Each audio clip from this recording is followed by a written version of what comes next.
Gosh, that's fun when that line just snaps. That feels like a decent one. Oh yeah, oh yeah, oh yeah, oh yeah.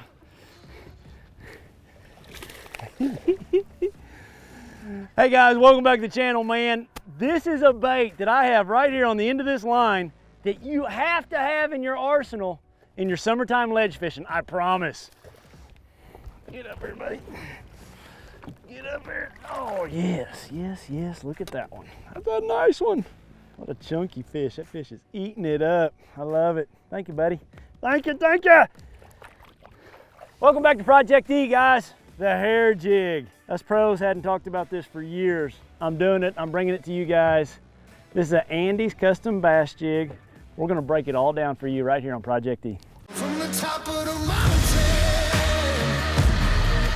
let me float away to the top of the mountain.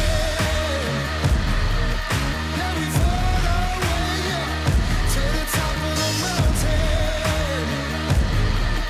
Feel me ever coming down from the top of the mountain.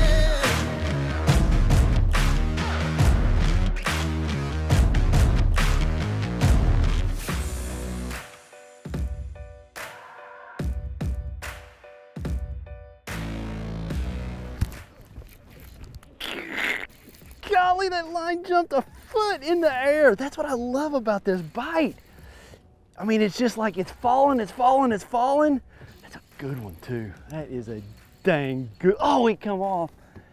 Oh, oh, oh, that hurt. That hurt. That was a big one. That was a big one. Dang it. All right, what I was talking about there is that line jumping. It's really critical. Throw this thing out there, let it fall to the bottom, and I reel it 4 or 5 times. And then I pause and it drops. And then when it's dropping is when you're gonna get that bite.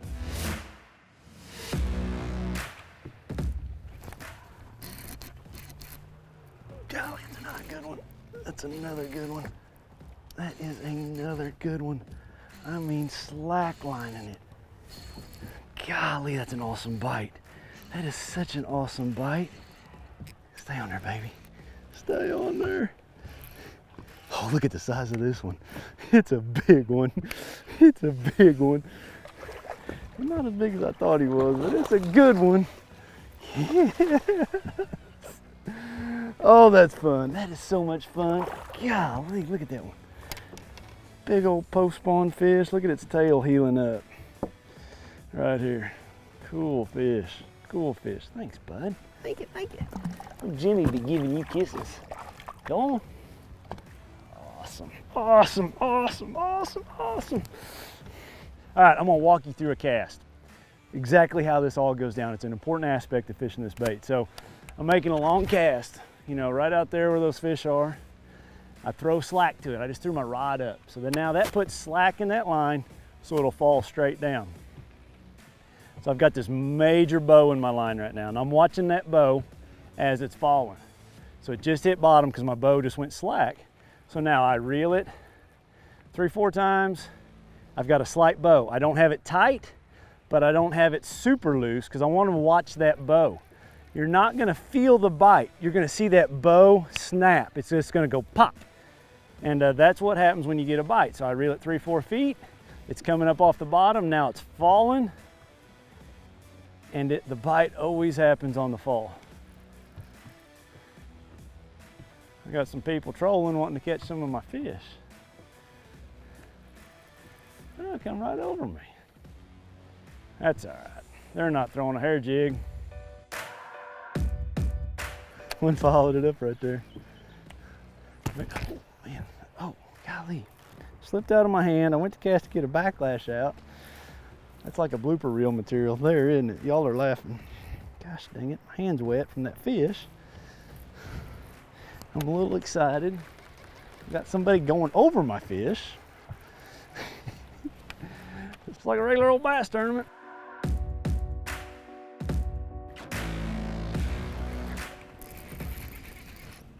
Man, it just fell a foot and he had it. Not a very big one. I think it might be a sand bass. Oh, we got a bass. We got a bass. Spotted bass. Awesome. Awesome. Thanks, buddy.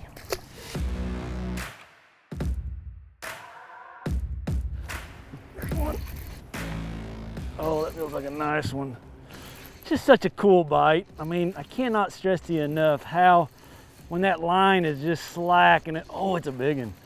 When that line is slack, it just, man, it just comes and goes. It's a nice one too. Look at this one. Look at this one.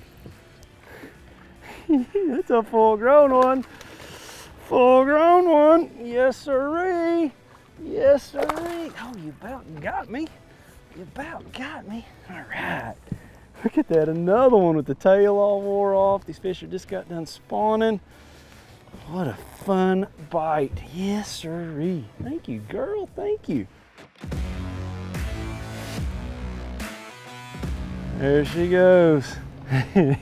Deep, warm water. Man, I'm so glad there's not any tournaments going on out here right now because those fish are stressed after the spawn. But, you know, one of the things that makes this bait shine, I'm going to give you lots of reasons, but the first one I'm going to give you, why a hair jig over something else.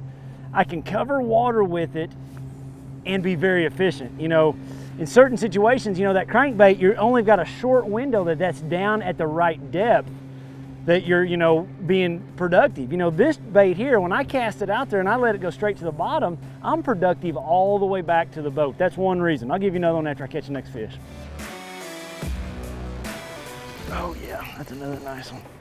Another nice one. He's not too big, but it's a nice one.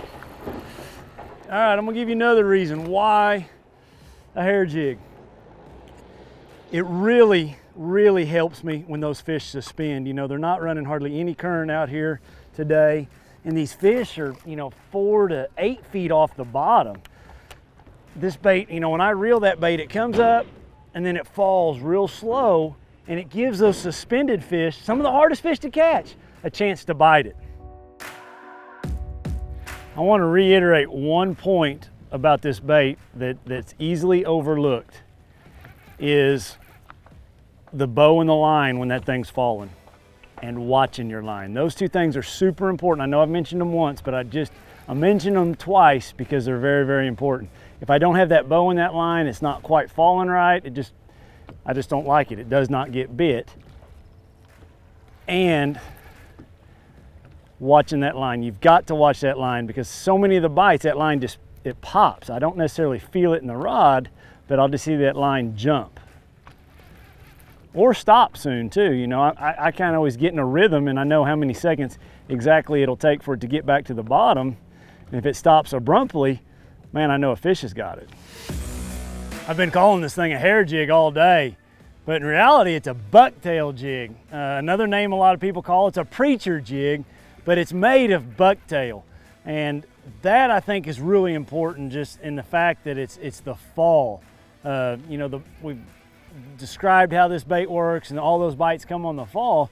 Well, all that thick bucktail, it just grabs a lot of water and it's just a very slow, subtle fall.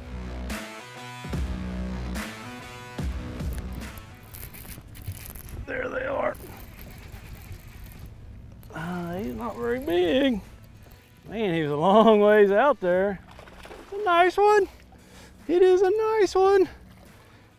Jump again, buddy, right in the boat.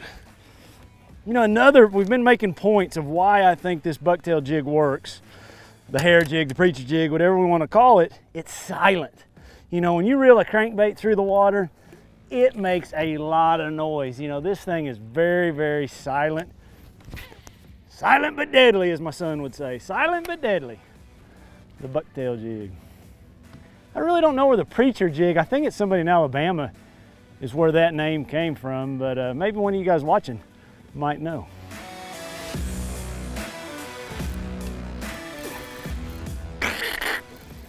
I love it. I love it. I love it. I got my boat set up perfect. Man, he's got some weight, guys. This one's got some weight. Oh yeah. Oh yeah. Oh yeah. Oh yeah. Come on, baby.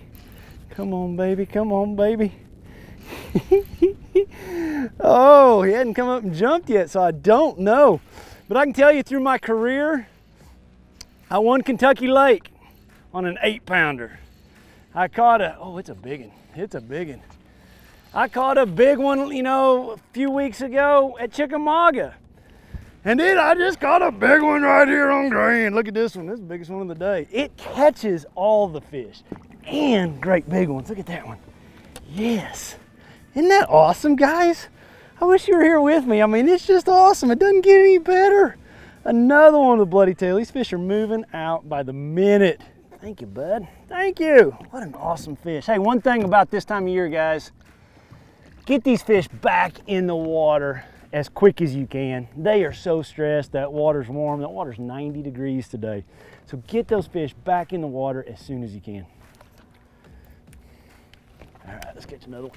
I bet you $1 I catch another one. I've got the lineup. I got the Lowrance Ghost spot locked on. It took me about 5 casts to find him back there.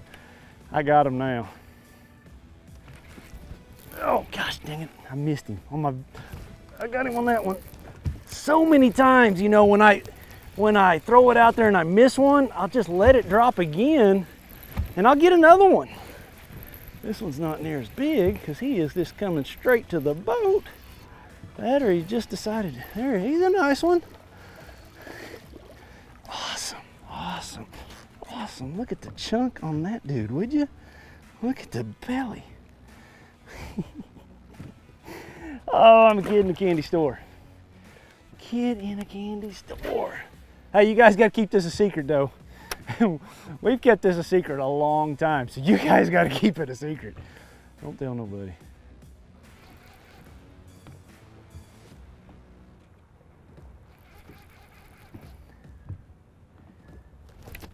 Oh, there's another one. Yes. Yes, yes, yes, yes. Oh, wait a second. You guys stop. Hit that subscribe button for me. Come on, man. Help this channel out. Let me finish reeling him in. I think it's a big one, too. I'm going to be really upset if it's a great big one. I stopped and told y'all to subscribe. It's a good one. It's a good one. It's a good one. Come on, man. Come on, man. Oh, we got a tattoo one, too. We got a tattoo one. Come here, buddy. Come here. Come here. Open that mouth up. Yeah. Oh, gosh. 2-minute penalty. Oh. Look at that fish. That is a chunk, isn't it? Look at the pretty marks on it. What an awesome, awesome deal. Doesn't get any better, guys. I don't care. I'm catching them. Fat one, too. Oh, he is feisty, isn't he? I was going to let him go nice, and he just ripped himself out of the hand. All right, I'm going to catch another one. I guarantee it. It's going to happen right there. I love it. I love it. I love it. I love it. I love it. It's every time. Every time. That's 6 casts in a row. 6 casts in a row. I love it. I love it. Guys, it's just, oh, we got a sand bass this time. Got a sand bass. Sand bass messing up my averages. Messing up my averages. I'm gonna make a pretty important point about this. I point my rod at that bait. I might have overlooked telling you guys that earlier. You know, you don't have a lot of feel with your rod when I point it at it. That's the importance of watching that line and that bow. But if you were to hold your rod up at more of an angle like worm fishing or jig fishing, the problem is you have so much slack in your line to set that hook, you don't have any room to move. So like, you know, I see a lot of people, they're gonna throw it right here, hold it right here. Well, then when you go back to here, you're not moving much line. So I'm gonna point it at the bait and watch that bow and that line.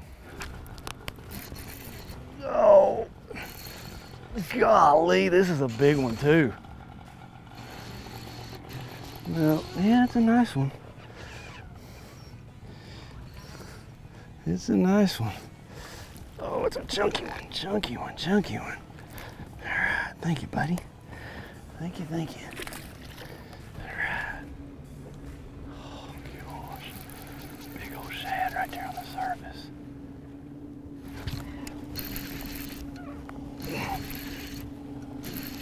Oh, it's a good one.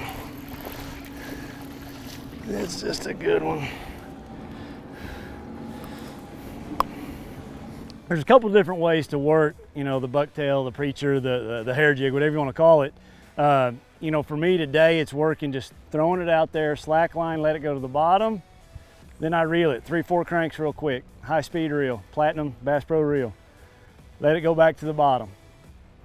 Takes a little bit, reel it, let it go back to the bottom. That is one way you can work this thing. It's a fairly easy way to work it. Now, if there's times that I have caught them on this bait when the fish are really high off the bottom, I'll pop that thing up real high and then let it fall. You know, just like, you know, like you're ripping a jig, a football jig off the bottom, you know, they call it stroking a jig. You know, if you might try that. If you know there's fish in the area and you're not getting any bites, you might try that technique also. Oh gosh, I broke my line. Oh man, dang it. You know, when you go to try to look for places to throw this, obviously, you know, you want fish to be in the equation, use your electronics to find those fish. But, you know, for me, it's always out off tapering points, flats, you know, little high spots, drop-offs, just any of those structured ledge places that you're fishing your other baits. Put this one now in your, oh, I got one. I was talking too much, I wasn't paying attention. Oh, it might be a nice one. It's a nice one. It is, it is. It's a jumper too. Yes. Oh, gosh, dog it, come on. Dadgummit, why'd you do that to me?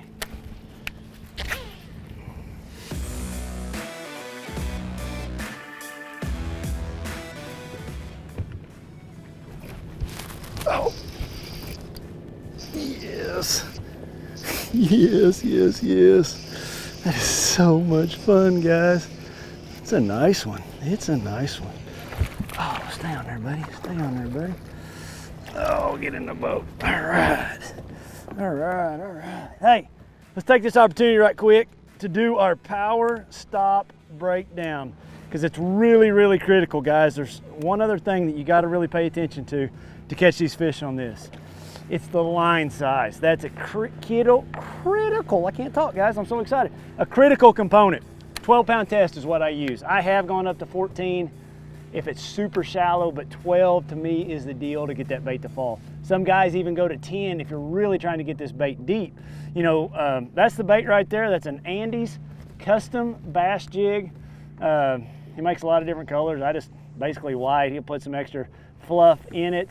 1/2 ounce, 5/8 ounce. Those are the two sizes I use. You remember, it's about to fall. So if you get too heavy of a bait, it's going to fall too fast. You won't get near as many bites. So go with a 1/2, go with the 5/8 if you're out there really deep. And it's a bait, guys, that, you know, we didn't talk about it a lot, but there are times when fish get so deep that we can't be productive with a crankbait or even sometimes, you know, other baits. So this bait also really shines when those fish get out of your crankbait range. My rod, 7.4 medium heavy platinum rod. I think it's super critical. I got a ton of sensitivity. Sensitivity is a big key deal here because you're letting that thing fall on slack line. High speed reel, another critical component to be able to take up that slack really quick and get that hook set. I got me a cushion on there. I like that cushion, you know, especially when we're setting the hook so many times like we are today. But that's my breakdown, guys. I'm getting back after it.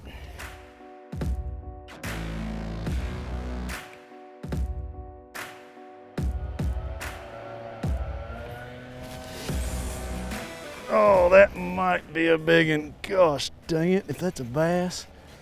Holy smokes. He's a long ways out there. I think it's a bass. I think it's coming up. Oh yeah, oh yeah, oh yeah, oh yeah. It's a good one. It's my first cast on this spot too. Golly. Yes, yes, yes, yes. Right there, right there. Golly, look at the size of this fish. This is a giant. I mean, a giant. How about this one, guys? Look at that one. Yes, a monster. Oh man. Look at, oh, yeah, sorry buddy. Almost dropped you. What a fish. What a fish. That's a chunker, isn't it? Look at that thing. Guys, that is what the hair jig will do for you, man. It is a game changer. You can throw it right after you get done Carolina rigging or crankbaiting.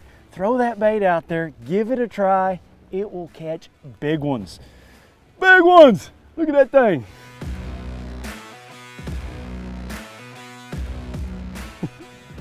That is a chunk. Oh, I love it. Doesn't get any better than that right there. Thank you, girl. Look at her go. Man, yes. What an awesome fish. That's the hair jig, the preacher jig, the bucktail jig, whatever you call it, you got to throw it, guys. Thanks for watching this week. Project D will be coming at you next week. I wish you guys the best. Get some of those, try them out. Let me know how it works for you.